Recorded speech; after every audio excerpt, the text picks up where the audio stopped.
Hello everyone, कैसे हैं आप सभी लोग। आशा करते हैं आप लोग बिल्कुल स्वस्थ होंगे, मस्त होंगे। अभी हम करने वाले हैं एक्सरसाइज 5.2 का क्वेश्चन नंबर 8। इसके पहले जितना भी क्वेश्चंस है 1 से लेकर 7 तक सभी क्वेश्चंस हम लोगों ने कर लिया है। अभी हम लोग करते हैं क्वेश्चन नंबर 8। अगर आप चैनल पर नए हैं तो प्लीज चैनल को सब्सक्राइब जरूर कीजिएगा, वीडियो को एक लाइक जरूर कीजिएगा। कह रहा है कि एक एपी में 50 पद हैं, जिसका तीसरा पद 12 है और अंतिम पद 106 है। इसका 29वां पद ज्ञात कीजिए। 29वां पद ज्ञात कीजिए। इसमें 50 पद है।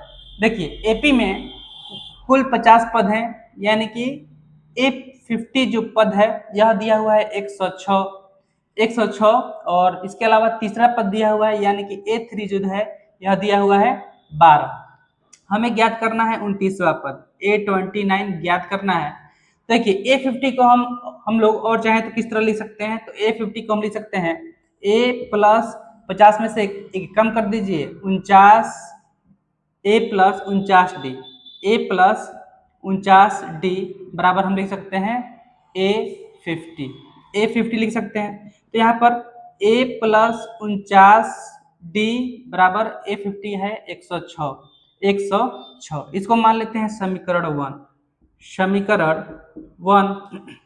इसी तरह A3 को हम लोग लिख सकते हैं A plus 2D is equal to A3 कितना है 12 है। इसको मान लेते हैं समीकरण 2। अब हमारे पास दो समीकरण आ गया, तो समीकरण 1 और समीकरण 2 से देख लेते हैं। तो यहाँ लिखते हैं समीकरण 1 एवं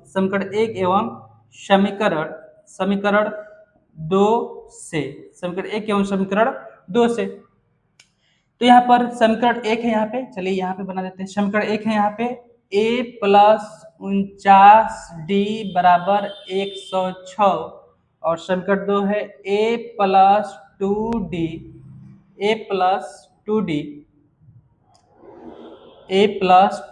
बराबर 12 है।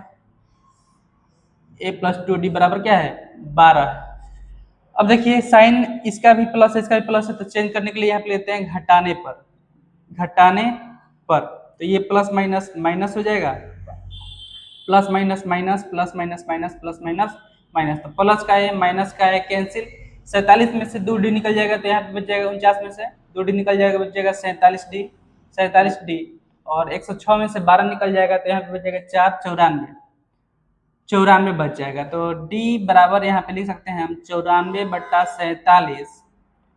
तो 40 दूना 80, 7 दूना 14, दो बार में कैंसिल हो जाएगा। तो D का मान आ गया यहाँ पर 2।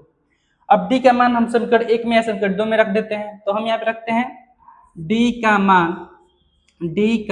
मान समीकरण 2 में रखने पर, D का मान समीकरण 2 में रखने पर। तो समीकरण 2 है यहाँ पर A प्लस 2 और D का मान आया है 2 और बराबर में है 12। तो ये हो जाएगा आपका 2 दूना 4, A प्लस 4 बराबर 12। तो इसको पक्षांतर करते हैं तो A बराबर आ जाएगा 12 माइनस 4 यानी कि 8 आ जाएगा। A का मान कितना आ गया 8 आ गया। A का मान कितना आ जाएगा 8 आ जाएगा। जब A का मान मिल गया और D का मान मिल गया तो हमें कौन सा पद ज्ञात करना है 29वां पद ज्ञात करना है। 29वां पद ज्ञात करना है। चलिए 29वां पद ज्ञात कर लेते हैं। A29, तो A29 का क्या होगा, एक कम कर देते हैं A प्लस 28D है ना। तो A का मान कितना आया है, A का मान आया है 8, D का मान आया है 2। तो A का मान आया है 8 और 28 इंटू D का मान आया है 2, D का मान 2 आया है। चलिए 28 दूना 56, 8 प्लस 56 तो ये हो जाएगा 64। तो 29वां पद कितना आ गया 29वां पद आ गया 64। यही हो जाएगा आपका आंसर। आपका 29वां पद आ गया 64। तो अगर ये सवाल आपको समझ में आया तो प्लीज चैनल को सब्सक्राइब जरूर कीजिएगा, वीडियो को एक लाइक जरूर कीजिएगा। मिलते हैं अगले सवाल के साथ अगले वीडियो में, तब तक के लिए धन्यवाद।